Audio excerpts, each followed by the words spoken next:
अप्रैल मई बारिश आने के पहले के जो महीने हैं वो पहाड़ों के लिए बड़े ख़तरनाक होते हैं, खासकर जहाँ ये चीड़ का जंगल होता है। एक तो इनमें इस टाइम लगती है आग, और दूसरा आंधियाँ चलती हैं खूब, और ये फिर पेड़ भी गिरते हैं। तो ये परसों की आंधी के टूटे हुए पेड़ हैं देखो, और दुर्घटनाएं भी होती हैं, मानव हानि भी होती है इन पेड़ों से। वो तो शुक्र है कि कोई दुर्घटना नहीं हुई परसों, क्योंकि बहुत ज़बरदस्त आंधी थी और 3-4 जगह इसी रोड पे पेड़ टूट के गिरे थे। लोग यहीं थे उस टाइम जब ये गिरा? ये वहाँ के हम तो दे रहे थे। अच्छा, तो खूब तेज चली हवा? हाँ, एक ही बार आया ऐसा है ना, हवा तो एकदम तूफान धरे एकदम गिरा नीचे दिया, गिरा? नीचे गिरा एक पीछे में गिरा है, एक ये गिरा है? रोड में था साथ कर दिया। हाँ, बढ़िया बढ़िया भाई।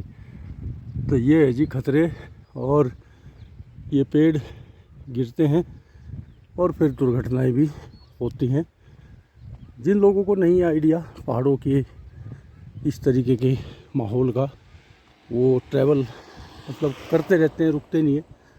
लोकल आदमी को तो पता है कि भाई जैसे ही कोई आंधी शुरू हुई, एकदम कहीं सुरक्षित जगह देख के जहाँ से पत्थर और पेड़ गिरने का खतरा ना हो, क्योंकि पत्थर भी गिरते हैं। काफ़ी बार इतनी तेज़ हवा आती है कि पत्थर भी आपको हिट कर सकता है ऊपर से, लूज जो हो जाते हैं सड़क की कटिंग से। तो ये सब चीज़ें अनुभव से ही आती हैं पहाड़ों के, जब कोई रहता है और देखता है। टूरिस्ट लोग अनभिज्ञ ही रहते हैं इन सब अनएक्सपेक्टेड इवेंट्स। तो मनुष्य जीवन भी कुछ ऐसा ही है। अब ये छोटा सा कीड़ा, इसको नहीं पता ये सड़क है, और ये अपनी धुन में उसको पार करने के लिए चल रहा है, और नहीं पता इसको कि कब कौन सी गाड़ी आए और कब कौन सी गाड़ी के पहिए के नीचे ये कुचला जाए और ये जो यात्रा है वहीं समाप्त हो जाए। लेकिन सक्सेसफुली इसने क्रॉस कर ली है रोड, और अब सुरक्षित है। तो यही है, आज का जीवन भी, मानव जीवन भी एक अनप्रेडिक्टेबल है। तो आप वर्तमान में जियो बस, और एंजॉय करो इस जीवन का जो भी कर सकते हो। बाकी अगर बच गए तो ठीक है, फ्यूचर भी आप देख लोगे। नहीं बचे तो बस ठीक है। अब वो गाड़ी आई, वो बच गया। थोड़ी 2-4 मिनट पहले ये आ जाती, 2-4 मिनट भी नहीं, 10 सेकंड पहले आ जाती तो उसकी लीला समाप्त थी, और तब भी बच सकता था कि पहिया उसके ऊपर से ना गुजरता। तो संयोग का जीवन में बहुत बहुत ज़्यादा रोल होता है, और ये संयोग हमें कई बार मुसीबतों से बचा भी लेते हैं। और कई बार तो ये बोलता है लोगों को, सुना है यार 10 मिनट 5 मिनट और वेट कर लेते और रुक जाते। तो यही जीवन है, अनप्रेडिक्टेबल। तो में जगह जगह ये जलधाराएं देखने को मिलती हैं। हालांकि ये टूट गया है, इसके ऊपर एक शेड भी हुआ करता था। और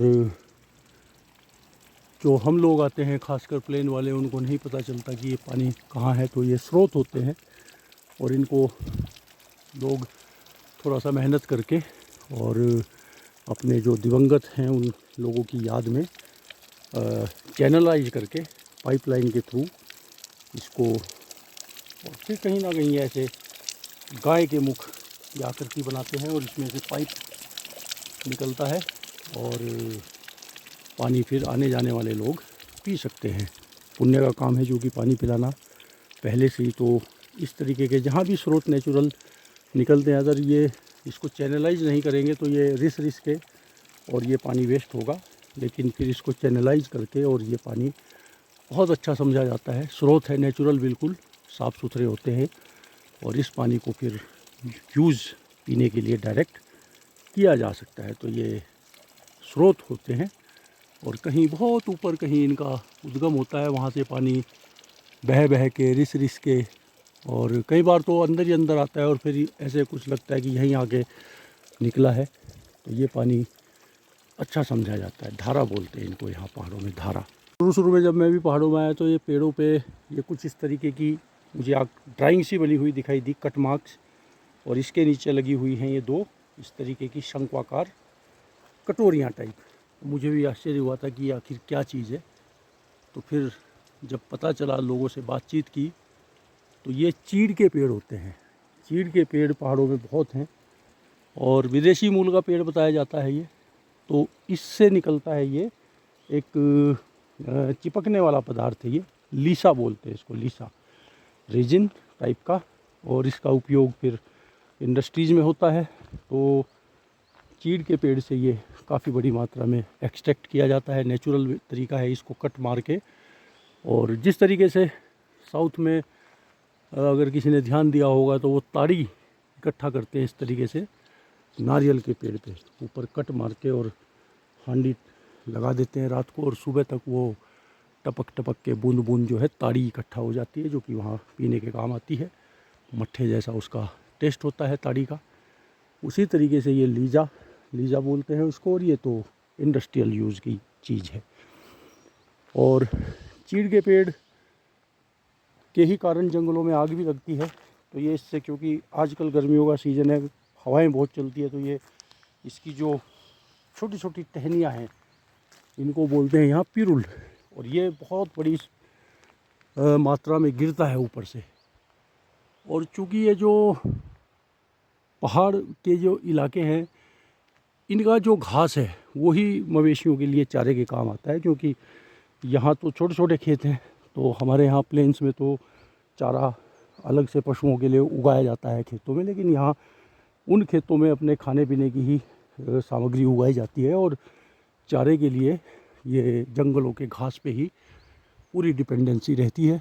तो फिर लोगों का ऐसा बिलीव है, विश्वास है कि ये जो गिरता है ज़मीन पे, और अगर इसको नहीं हटाया गया, ऐसे क्लियर नहीं किया तो नया घास नहीं जमेगा। तो हटाना तो बहुत मुश्किल है, क्योंकि बहुत बड़े क्षेत्र में ये गिरता है। तो फिर लोग इसमें आग लगा देते हैं ताकि ये जल जाए। और फिर ये आग कई बार ऐसे पेड़ों को भी जला देती है, क्योंकि ये सब इसी तरीके की आग से जले हुए पेड़ हैं और बहुत ज़्यादा फैलती भी है। वन्य जीवों को भी नुकसान पहुंचता है, पर्यावरण को नुकसान पहुंचता है। लेकिन ये हर साल की प्रक्रिया है। इस पड़े हुए पिरुल को जलाना ही पड़ता है इनको। इसका अभी कोई उपचार नहीं ढूंढा जा सका है। तो इस तरीके से पेड़ पे ये कट करके और फिर लीसा एक्सट्रैक्ट किया जाता है।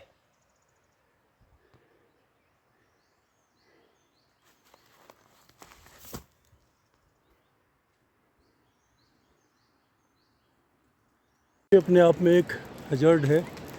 इस तरीके से जो फायर इस पिरुल को जलाने के लिए लगती है, तो ये छोटे छोटे पत्थर अपने आप जो है फिर छिटक के नीचे गिरते हैं।